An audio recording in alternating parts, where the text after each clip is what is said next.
जय Shri Krishna. Hello friends, कैसे हो आप सभी। आई होप आप सभी बहुत अच्छे होंगे। फ्रेंड्स, आज के इस वीडियो में बेलपत्र पौधे के बारे में बात करेंगे, इसके ऊपर आने वाले फलों के बारे में बात करेंगे, इसके पॉट साइज़ अगर गमले में लगा रहे हैं तो उसके ऊपर बात करेंगे, खाद के बारे में बात करेंगे, कौन सा सही समय होता है जब बेलपत्र को खाद देनी चाहिए और किस तरीके से इसकी छोटी मोटी केयर, मोटी मोटी बातें बता दूंगी मैं, कुछ इम्पॉर्टेंट जितनी भी 5-7 बातें हैं। तो फ्रेंड्स, न्यू ग्रोथ नहीं हो रही है तो इस पर भी बात करेंगे, तो बने रहिएगा पूरे वीडियो में, वरना आप कोई भी जानकारी मिस कर सकते हैं। तो फ्रेंड्स, सबसे पहली बात, अगर आप पॉट में लगा रहे हैं तो कौन सा सही समय है जब आप बेलपत्र के पौधे को पॉट में लगा सकते हैं। तो मार्च का महीना चल रहा है, ये महीना बिल्कुल भी सही नहीं है बेलपत्र का पौधा लगाने के लिए। सिर्फ बारिश का मौसम ही बेस्ट होता है। हाँ, यदि आप पहाड़ी इलाकों से हैं और समुद्री एरियाज़ की तरफ हैं जहाँ पर ह्यूमिडिटी हमेशा बनी रहती है, तो ह्यूमिडिटी चेक करके अगर आप कोई पौधा लगा रहे हैं तो ह्यूमिडिटी बेस्ट होनी चाहिए, 70% समथिंग होनी चाहिए, तो आपका पौधा पॉट में सर्वाइव कर जाएगा, बेलपत्र का पौधा। फ्रेंड्स, अगर आप जो है इस समय लगा रहे हैं तो अभी मत लगाइए, इसे अभी आप स्किप कर दीजिए, बारिश में लगाइएगा। 2-3 महीने बाद बारिशें स्टार्ट हो जाएंगी, उसके बाद ही आप बेलपत्र का पौधा लगाइएगा। फ्रेंड्स, अगर आपने बेलपत्र का पौधा गमले में लगाया है तो उसमें ग्रोथ नहीं हो रही है, वो सूख चुका है या टहनियाँ उसकी सूख चुकी हैं और अब आपको टेंशन हो रही है, तो बिल्कुल भी टेंशन मत लीजिएगा, उस पौधे में फिर से ग्रोथ होगी। हाँ, आपको ना तो कटिंग करनी है, ना प्रूनिंग करनी है और ना ही उसकी रिपोर्टिंग करनी है। आपको इन तीनों में से कोई भी काम नहीं करना है बेलपत्र के पौधे के साथ। ये काम आप बारिश में कर सकते हैं, अभी नहीं करना है। तो फ्रेंड्स, आपको सिर्फ नॉर्मल, यहाँ पर मैं खाद बता देती हूँ, सिर्फ कंपोस्टिंग कर दीजिए। अगर गमले में लगा है तो वो आराम से सर्वाइव कर जाएगा, बहुत ही बढ़िया, और न्यू ग्रोथ भी शुरू हो जाएगी। इसके बाद भी अगर आपके पौधे में ग्रोथ नहीं होती तो आप मुझे कमेंट करके ज़रूर पूछिएगा, मैं कुछ और भी सॉल्यूशंस आपको बता दूंगी।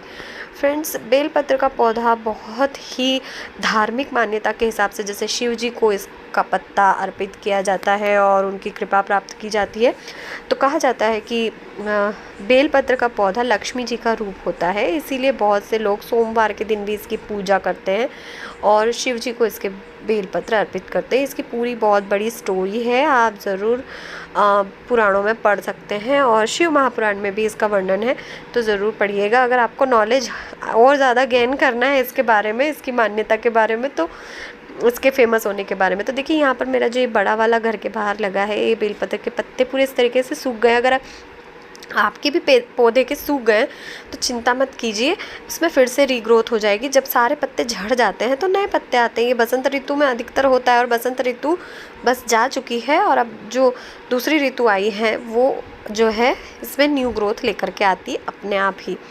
तो हल्की सी गर्माहट के साथ, सर्दियाँ जा चुकी हैं और गर्मियाँ आ चुकी, तो हल्की फुल्की जो गर्माहट होती है उससे पौधों में अच्छी ग्रोथ होती है। बेलपत्र में बहुत से लोग मुझसे ये भी कमेंट करते हैं कि फल किस तरीके से प्राप्त करें या फल कब आते हैं। तो 2 तरीके से आपको फल के लिए वेट करना पड़ेगा। अगर आपने ज़मीन में लगाया है तो और ग्राफ्टेड है तो वो आपको 2 साल में ही फ्रूटिंग स्टार्ट कर देगा। गमले में लगाया है और ग्राफ्टेड है तो फ्रेंड्स वो आपको जो है 3 साल में फ्रूटिंग स्टार्ट कर देगा। सेम प्रोसेस होती है, 1-8 साल का डिफरेंस होता है।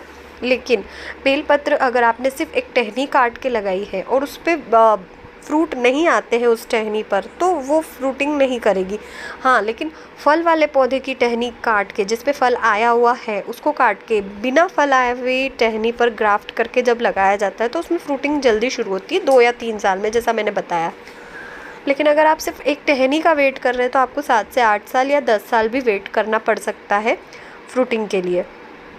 तो फ्रेंड्स, गमले में लगाना कोई मुश्किल का काम नहीं है, लेकिन बारिश में लगाइए। सावन के महीने में स्पेशली बेलपत्र और बड़े वाले जो पेड़ पौधे होते हैं लोग वही लगाते हैं, उसमें वो अच्छे से सर्वाइव कर जाते हैं। तो अब इसके फलों के बारे में बात करते हैं एक बार और।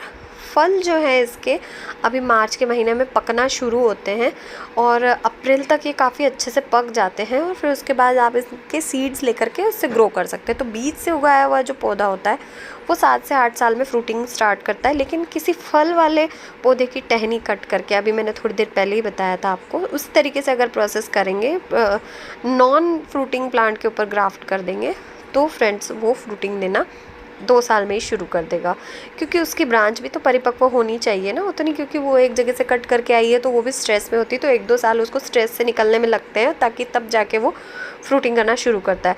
उसके अलावा प्रॉपर आपको फ्रूट चाहिए तो आपको DAP खाद का इस्तेमाल करना पड़ेगा, या रॉक फॉस्फेट ऑर्गेनिक होती है रॉक फॉस्फेट, आप फ्रूटिंग के लिए उसका इस्तेमाल कर सकते हैं। लेकिन ज़मीन में लगा है तो कोई टेंशन नहीं है, वो अपना न्यूट्रिशन खुद ले लेते हैं समय समय से। और ये देसी पौधे होते हैं, देसी पौधे अपना न्यूट्रिशन ज़मीन से अपने आप ही ले लेते हैं, कोई टेंशन वाली बात नहीं है। इससे जुड़ी अगर और कोई जानकारी आप मुझसे पूछना चाहते हैं तो मुझसे कमेंट बॉक्स में कमेंट करके ज़रूर पूछ सकते हैं, या मैं कुछ आपको बताना भूल गई हूँ तो मुझे ज़रूर कमेंट कीजिएगा, मैं आपको ज़रूर रिप्लाई करूँगी। आज के लिए बस इतना ही। आई होप आज का वीडियो आपको पसंद आया होगा। पसंद आया तो वीडियो को लाइक कीजिए, शेयर कीजिए, चैनल पर नहीं हो तो सब्सक्राइब ज़रूर कीजिए, बेल आइकन ऑल पर प्रेस करना मत भूलिएगा। आप मुझे इंस्टा पे फॉलो कर सकते हैं, पशुपतिनाथ प्लांट नर्सरी। मिलते हैं नेक्स्ट वीडियो में फिर किसी नई जानकारी के साथ, तब तक के लिए बाय, टेक केयर, जय श्री कृष्ण।